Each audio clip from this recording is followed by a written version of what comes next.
ಬೇರ್ಪಡಾಗಿದೆ. ಅದಕ್ಕೆ ಶಾಂತಿ ಕಾಪಾಡುವಂತೆ ಮನವಿ ಏನಾದರೂ ಈಗಾಗಲೇ ಮಾಡಿದ್ದೀರಾ? ಈಗಾಗಲೇ ಏನೇನು ಆಗಬೇಕು ಅದನ್ನೆಲ್ಲ ಮಾಡಿದ್ದೇವೆ.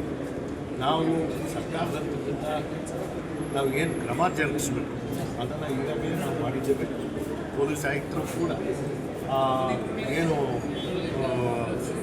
ಸಾಮಾಜಿಕ ಜಾಲತಾಣದಲ್ಲಿ ಇದ್ದಂಥ ಪೋಸ್ಟ್ನ ಮತ್ತು ಯಾವ ವ್ಯಕ್ತಿ ಅದನ್ನು ಮಾಡಿದರೆ ಅವರನ್ನು ಪರಿಶೀಲನೆ ಮಾಡಿ ಅವರ ಮೇಲೆ ಕ್ರಮ ಜರುಗಿಸುವಂತಹ ಮತ್ತು FIR ಹಾಕಿರುವಂಥದ್ದು ಕೂಡ ಸಾರ್ವಜನಿಕರಿಗೆ ನಿನ್ನೆ ರಾತ್ರಿಯೇ ನಾವು ಮಾಧ್ಯಮದ ಮೂಲಕವೇ ನಾವು ಕಳಿಸಿದ್ದೇವೆ.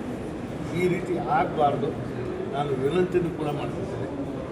ಅದು ಯಾವುದೇ ಪರಿಸ್ಥಿತಿ ಬಂದರೂ ಕೂಡ ಸರ್ಕಾರದ ಜೊತೆಗೆ ಇರುವಂಥ ಪ್ರತಿನಿಧಿಗಳು ನೀವು ನಂಬಿರುವಂತಹ ನಿಮ್ಮ ಸಮುದಾಯದ ನಾಯಕರನ್ನ ಭೇಟಿಯಾಗಿ ಫಸ್ಟು ಅದನ್ನು ಇತ್ಯರ್ಥ ಮಾಡೋಕ್ಕೆ ಪ್ರಯತ್ನ ಮಾಡಿ.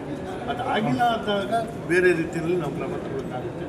ಏಕಾಏಕಿ ಈ ರೀತಿಯಲ್ಲಿ ಮಾಡಿದಂತಹ ಸಂದರ್ಭದಲ್ಲಿ ಏನಾಗುತ್ತೆ, ಅದಕ್ಕೆ ಸಿದ್ಧತೆಯೂ ಮಾಡ್ಕೊಂಡಿರಲ್ಲ.